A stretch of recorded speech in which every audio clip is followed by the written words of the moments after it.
Appreciate that, and thanks everybody for being here. Happy to have the invite and talk about what's I suppose one of my favorite subjects, which is generally just growing things. Um, so with that, I will begin what I have prepared, and I'll also say that I should have said from planting to harvest and some of the things in between, because as I was doing this together, I realized I wasn't going to be able to talk about everything in between that's involved with everything in agriculture on the Palouse. So with that, we'll get started. Um, so first, some fundamentals and clarification of terms. Um, in the Palouse, we have effectively two different cropping systems.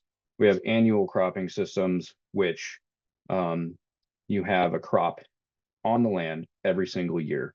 Uh, and then farther out west in the region, we have fallow cropping seasons, and that can be um, crop fallow type of rotation, which you have in the way out farther west, and maybe the less than 12 inches of rainfall, and in through central Washington and up north and south.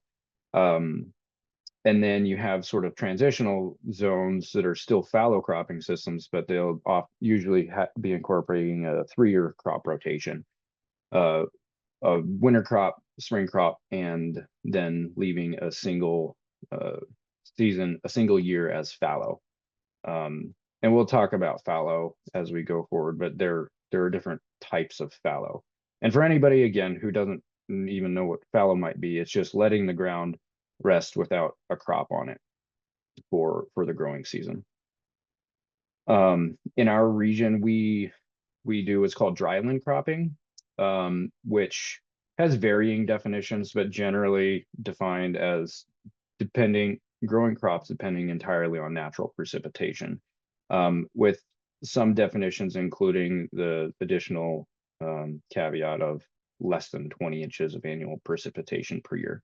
So in that context, we might not consider some places in the Midwest to necessarily be dryland cropping, even though they often are in many regions relying on natural precipitation. Um, No-till or direct seed. These are terms that are generally interchangeable, um, with some minor distinctions that aren't really worth getting into.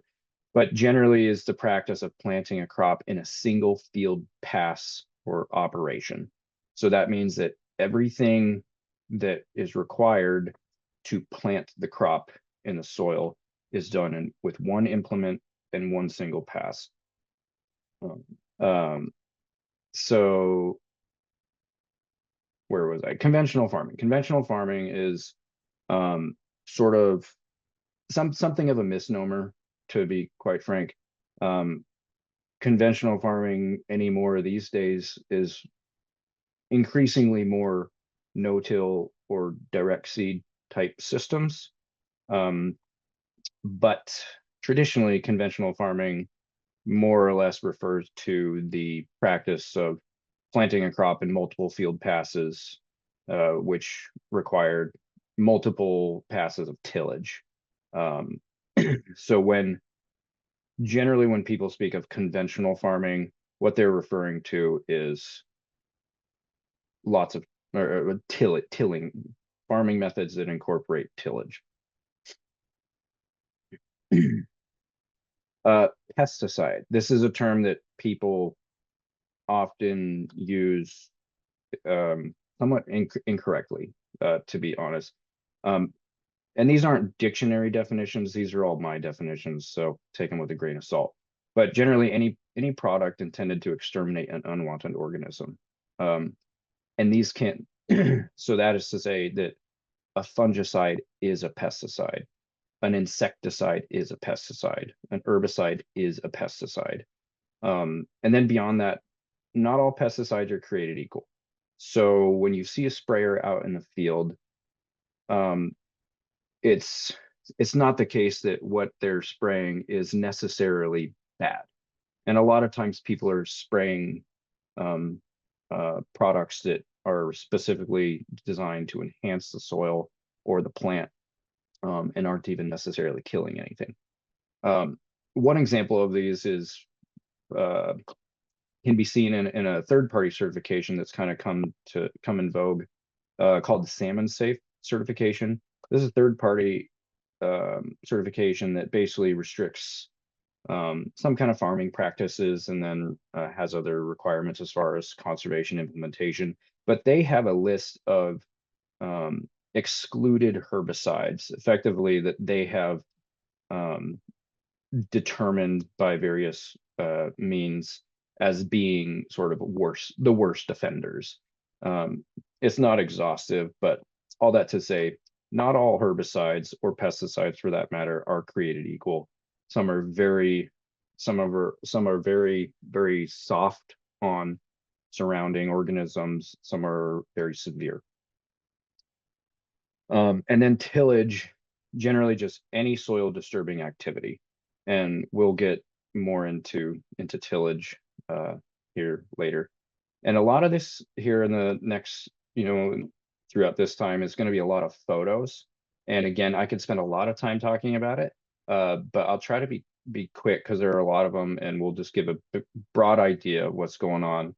And then if folks have questions during the slides or after the slides and we want to go back, I'm happy to do that. So generally a year for a farmer will include, actually, this image only had 5 squares, so I tried to limit it to 5 squares because that's what PowerPoint gave me. But planting, generally is happening in after the fall through the winter months. And these will incorporate a lot of different activities, selecting crop varieties, maybe pre-selecting your herbicides, given a lot of herbicides might have certain plant back restrictions, which means once you apply it, there's still chemistry that could affect subsequent crops. So planning your crop rotations, securing operating credit with your banker, budgeting, maybe you've got grain still sitting around that needs to be marketed so you can help with those upcoming crop expenses or operating expenses. Maybe you have leases that you need to manage that all need to be settled. And then as the season progresses, folks will certainly be doing preparation, and a lot of times this will mean machine maintenance either in their own shops, or a lot of people will bring machines to more corporate shops where they can pay to rent out shop time to work there. You might be, and then as the season progresses into the spring, you'll be doing some of your pre-plant tillage or spraying, depending on what kind of cropping system you operate. And then once that's done, of course, you're planting your crop, and there's a lot of considerations there. How deep you're planting, what type of thing. Not all crops obviously are planted at the same depth. Are you going to put starter fertility down with it? Maybe you need to rent machines, rent a planter, a drill as we call it here in the area. Or you want to have somebody can come in and plant your crop for you. That's a very common thing. And then also you're considering the timing at which you're going to plant. The next big thing that a farmer does throughout the season is spray. They're considering their rate, method, timing, determining their pest pressures, and also analyzing economic thresholds. Sometimes you might have pests around that you might just live with, because it'd be more expensive to treat them than it would be to let them go. You might change your herbicide selection at this time, and you might add some foliar fertilizer here on top of your crop. And then, of course, as the summer progresses, we're getting into harvest, and most of you have all probably seen that happening on the landscape, I would assume. But there's a lot that goes into preparation for that as well. Most folks are hiring help, truck drivers, combine drivers, tractor drivers, all kinds of things. And they might be leasing machines. Machines have gotten somewhat prohibitively expensive, and so you might not even own your machine, your combine, your harvester, and you might rent one from a local implement dealer. for the season. And then of course you have to consider your storage, whether you're storing it at home. Some folks have home storage that, their own private grain bins, or whether you're taking it to the co-op, down the road, or maybe you're taking it straight to the dam, the rivers down, whichever might be closest to you. Um, an example of this timeline. Now, this is, I'll have to admit, so I'm from Endicott, and I'm so a little farther out west in the county, and I grew up knowing more of the fallow systems. We're about 16 to 18-inch rainfall in a good year. In a bad year, we might be 14 or so. But in my area, we have generally a 3-year cropping rotation, which goes to show too how diverse the Palouse region in particular is. Um, 30 minutes east, and there's 20 inches of precipitation or more, and they don't need a fallow season, and so they're growing a crop in every single year. But generally, this is the most involved slide that we'll have, but and I'll try to explain here, because all of this is effectively, you can see in many times, happening concurrently. So when a farmer's primary crop in the area is a fall crop, and generally that's wheat. So I'm considering that effectively year one of a 3-year rotation, and that's generally the same for the annual cropping systems as well. So your fall crop, you'll start maybe, a lot of folks will maybe get right after harvest and get out and start spraying their fields, in preparation for, or tilling their fields in preparation for the fall crop. And however much you're spraying kind of depends on however much work you might have been able to do in the summer, up to that point. So August, September, folks are back out there right after harvest, starting their first field preparation to plant their fall crops. So that'll include spraying and then fertilizing. And then fertilizing can be done in different ways, and I've got some slides that show different methods for that as well. But generally, if you're in a conventional system, you're doing some tillage before that, and then you're doing your fertilizer at some point, maybe with one of those operations, or possibly with your seed, or some combination of all of that.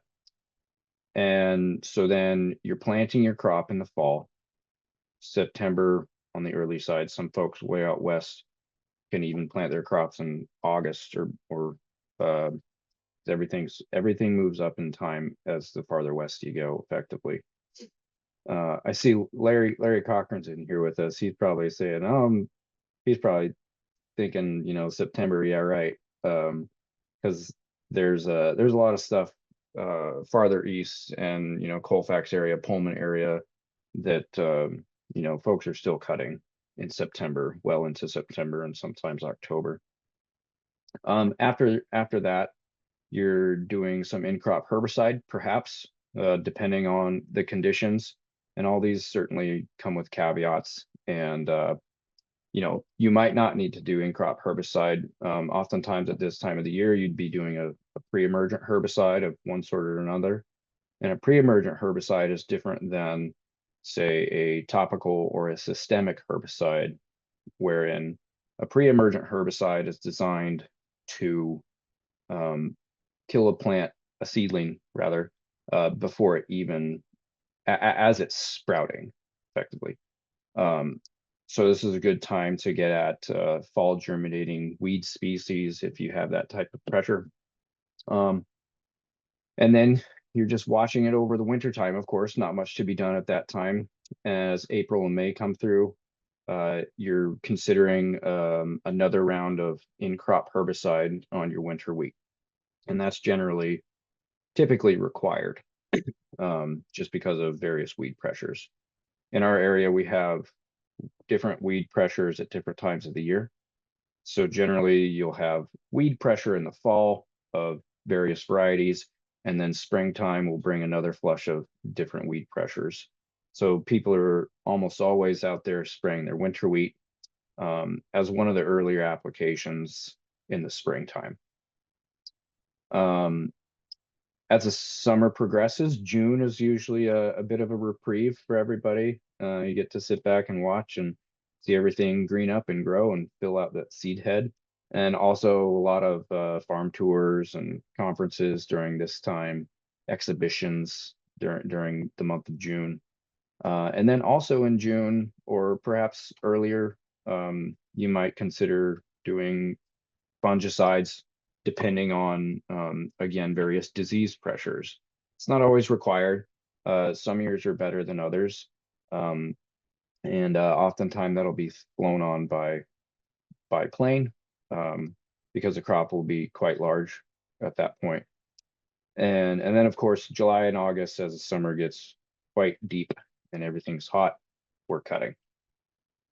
So a lot of that happens while the producer is also doing all of the work to plant their spring crop. So imagine that you've got a field, you've got a field and there's 3 different areas. A third of that is going to be in fall crop, a third of that is going to be in spring crop, and a third of that is going to be in my area. Again, this is sort of my region in fallow. So your fall crop's growing. You do all that work that I just described, and now you're doing your spring crop. And that can involve mowing or spraying your field after you just harvested last year's fall crop. So after the fall crop, you're planting your spring crop. You're going to have a lot of residue from the fall winter wheat, or that winter wheat crop that you just cut. So sometimes you'll have to remove that, burn it or something like this. And that can be done in the fall.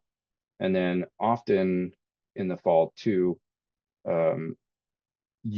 people will do what's called a chisel plow. And this is a specific type of tillage implement that does some minimal tillage, but what it does is it buries a lot of that residue in the soil to decompose over the winter, which helps the spring planting go a lot more easily without having to deal with so much of that trashy residue that can be difficult for your planting at the time.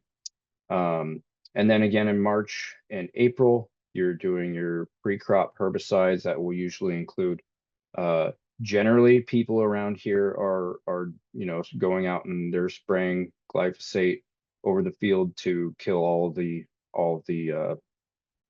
weeds that came up through the winter.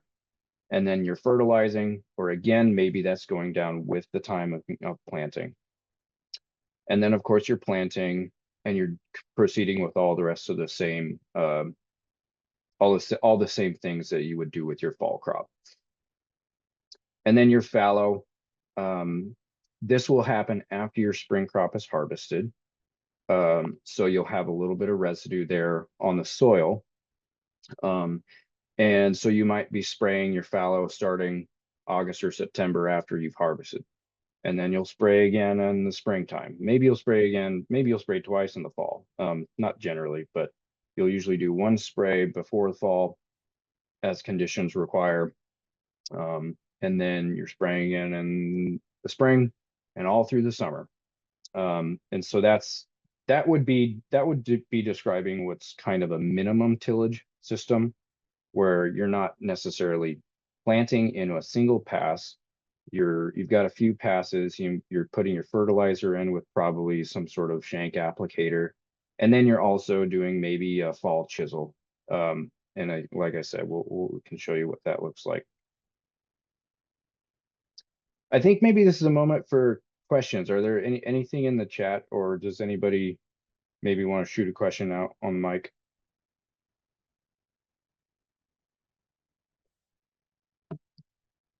Okay. Implements. I love implements. I'm kind of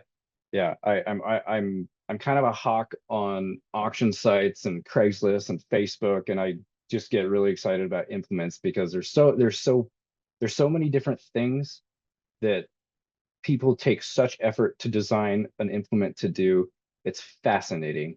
And so this is just a whole smattering of different types of implements that exist. So here's a chisel plow. We've got moldboard plows. We've got sweep plows. We've got cultivators. That's actually a cultiweeder. You got rod weeders. You've got flame weeders. You've got tine weeders. This is a harrow, a light harrow. You've got rotary harrows. You've got chain harrows. This is a vertical tillage implement that does vertical tillage plus a roller harrow on the back of it. You've got pole type ground driven sprayers. You've got self-propelled sprayers and drills, all kinds of different planting implements. That's a double disc drill. That's a single disc drill. That's a hoe drill. And so there's just a whole mess of different tools that people get to utilize, and it changes from region to region. It's really fun for me, like when I'm driving out farther west, when they get into irrigated country, like Moses Lake and Othello, those kinds of areas, and go by the equipment lots and just point and stare and wonder what in the heck is that thing for, because it's so foreign, because their cropping variety, their cropping systems are so different. And so the tooling is just completely foreign to somebody like me, but I find it very interesting. So we'll go into some of those, and most folks are obviously familiar with the plow, the moldboard plow, and tillages can be sort of reduced into a few different categories. We call it primary tillage, secondary tillage, and like final tillage. So your primary tillage is kind of the biggest earth moving implements that you might be using, and these are generally your moldboard plows and your discs. Everybody's familiar with that image. Nowadays, they're a lot bigger and they take a lot of horsepower to pull through the soil. This is probably the most energy costly operation somebody can do. And it's probably the most deleterious to your soil as well. And we can talk about that if folks are interested. But certainly an implement that's very much falling out of vogue, I would say. It still happens, and there's a lot more of it up north in the Palouse region, but you don't see a lot of this happening, and certainly not nearly as much as happened, in the last century. But it is still around. And so this is an example of what it looks like out in the field. Big, big, furrows that are very visible. And usually in our area, this would be done on like a winter wheat stubble field where there's lots of that residue. And it might be very long, and you'll see long lines of straw sticking out of the ground. This is a disc. People often, one of my, I said tillage is one of the terms I wanted to clarify. People often think of plowing as sort of anything that's being done in the field. And so that's not really true. A plow is a specific implement, and this is, I suppose, technically a type of plow, but it's more specifically referred to as a disc. And so what this is a series there of concave discs that are sort of set at an angle that are designed to do the exact same thing as a plow. It's cutting into the soil, and it's turning it and flipping it over and mixing it in. And this is a video of actually my own place. So I do like our little farm down on the Palouse River, and this is my handsome beast 2670 tractor from 1978. But it runs just fine. So this is an example of what the ground will look like after the disc is pulled through it. It leaves it fairly rough. There's a lot of large clotting behind it. Most folks, or a lot of times, people will drag harrows behind these to help kind of smooth that out, and possibly even reduce the need for an additional pass with the harrow separately. This is a field cultivator, a light shank, that coiled shank right here. you know, kind of, it's not generally as deep of a tillage, and usually will happen after like a disking, to sort of further smooth out that planting bed. And then this particular implement has the rolling baskets behind it, the roller harrows. Again, like saving an additional pass. This is another example of what the field would look like after a harrowing, or after a cultivator. And you can see the wider sort of furrows here, and it's less uniform than it would be after it finished with the harrow. This is a chisel plow, a very stiff, very sturdy shank on this implement.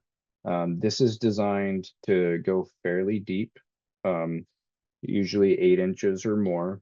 And this is the implement that I was saying they'll take through in the fall, and try to bury some of that residue into the soil, but without desiring to really just till the entire field. So you'll notice how far apart these shanks are. And so effectively what you have is, you know, a narrow area of tilled space, and then a hard ridge between the next tilled space where that piece isn't really being tilled much at all. So it's kind of it's a minimal tillage type practice, but of course still tillage. And this is an example of what that looks like. So you can see that those really wide furrow spacings, and you know that this field isn't plowed because there's a lot of residue still on top, as opposed to being totally flipped under. And then these wide shank marks are again another telltale sign. And then we have our harrows. So this is the final tillage stage that somebody might do. That would be sort of the final smoothing of the bed preparation for before you're doing the planting. And a lot of times this implement will be effectively attached to one of those other tillage implements to save the need to go clear around the field for a whole separate pass all over again. And you've probably seen this pattern out in the field frequently, if you know, if you're observing.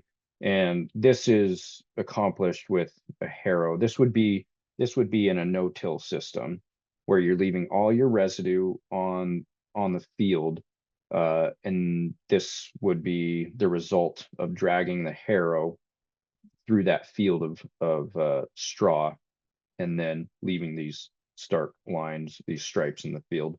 And that's to just sort of knock down some of the residue, break it up, to help facilitate a cleaner planting process when it comes to it. And the way that they get these really straight lines is through GPS guidance system. A lot of tractors, a lot of folks today, it's pretty common to have a GPS guided tractor. It's not always possible in every terrain and topography, but we can get away with a lot of it here. And this again is another example of a harrowed field. So when you see a field that you're driving by and it looks very smooth, very uniform, that's the result of that final tillage pass. And then, you know, so you're going to be doing some fertilizing, and this can occur at different times in those operations of tillage. And a lot of times this mechanism, the fertilizing mechanism itself, will be attached to one of those implements. So you might have a cultivator, not like this necessarily, but you might have a cultivator that's rigged up with all kinds of fertilizer tubes that you can see on this shank right here. This is the actual tube that's going to be connected to these bigger tanks, that's actually putting the fertilizer in the soil. Sometimes it's a standalone implement like this green one behind the quad track here. And again, like I said, sometimes it's incorporated in one or the other of those other tillage implements. And then there are also spreader type fertilizer machines, not as common around here, but you see them every now and then, but this is, of course, spreading a dry material on top of the soil, and then oftentimes incorporating it into the soil with a light tillage implement like any of those we saw previously. And then we have planting, and of course we have different types of planting, like I alluded to earlier, where you've got no-till systems and conventional systems. This is a gentleman out in St. John area. I don't think he would have minded me using this photo. This is an example of a no-till system where they are literally doing zero tillage except for whatever soil disturbance is happening with that drill. So that's a seed drill behind the tractor there. And they will have cut that crop that I can't tell exactly. That looks like probably a spring planting. There's some wheat growing behind it. So this looks like it's going into winter wheat stubble, and they're just leaving that stubble there and planting straight into it. Excuse me. And this is often the result that you would see with this. Lots of stubble sticking up out into the field, out in the field. Looks a little ratty sometimes more, sometimes less, but generally you've got lots of that residue still on the ground, but you can clearly pick out the seed rows of, growing crop. And then a more conventional type planter, this is what we call a double disc planter. And it's referred to the double disc because of this little wheel right here. It's actually two steel blades that kind of slice the soil open, drop the seed in, and then this press wheel or packer wheel comes in behind it and firms the soil down onto it. So this type of planter needs a bit more tillage, needs some kind of tillage generally in front of it, because it just doesn't have the force to the down pressure to put the seed into the ground with all the residue, and then just the firmness of the soil. And this is an example down at my place. Actually, you can I can't no-till at the moment because I don't have a no-till drill because they're very expensive and we're tiny little farmers. But so this is what I have to do for the moment, but you can see clearly the very distinct furrows there. And then we've Andrew, got our can I spray. interrupt you with a question Yeah, quickly? Because you're on this topic. yeah, Someone said this might be really silly. I don't think it's silly. I think it's a good question. But are there reasons for equipment having tracks versus wheels, like to support with larger surface area yeah, on hilly yeah, areas? yeah, definitely. So tracks are generally more capable of withstanding more variable terrain. Um, I don't know what like the actual horsepower requirements are, but I would suspect that tracks are more efficient on in horsepower. And they don't slide as much on slopes, whereas wheels, and they're also smoother to drive. Going over a lot of these tilled fields with wheeled tractors can be really bumpy, and it's like walking on the moon if you're driving a quad track over it. um and so it's mostly a traction advantage to have the tracks as opposed to the tires. Well, um okay, so yeah, spraying then is the last consideration that you'll do. These are some examples of the types of sprayers that are common out in the field. The one on the upper left is what we call a self-propelled sprayer, where there's a separate mechanism that can be of different natures that's spraying the the mix out of the nozzles on its own, as opposed to the other one over here. I couldn't find a great picture of one, and I think this is a ground-driven sprayer, wherein one of these wheels will have a gear on it that's got a chain on it that's connected to a pump, that is providing the pressure to actually spray the material out of the nozzles. The one on the left has a lot more advantages than the ground driven one. And so the ground driven ones are you don't see them quite as much anymore. Most folks will either have one of these self-propelled sprayers or often will hire that as a task to be done for them. And then, of course, we have the favorite time of year, which is harvesting. And so this is me and my little Jack in what is my newest piece of equipment on my farm, which is a 1982, I think, John Deere 6622. So that, and I think there's a little video here. I don't know if you guys can hear the sound on that. No, I'm not sure why that would be the case, but um, so that's what it looks like from the inside of the cab. Um, mine's a lot smaller than most people's, and a lot of these machines now are, you know, you've all seen them on the landscape, I would assume, if you're in Eastern Washington or anywhere near. You know, 40 or 50-foot headers with you know, just massive colossal machines. But yeah, so that's kind of course, the broadest strokes of the operations that could happen in the field in our region here. Raising annual crops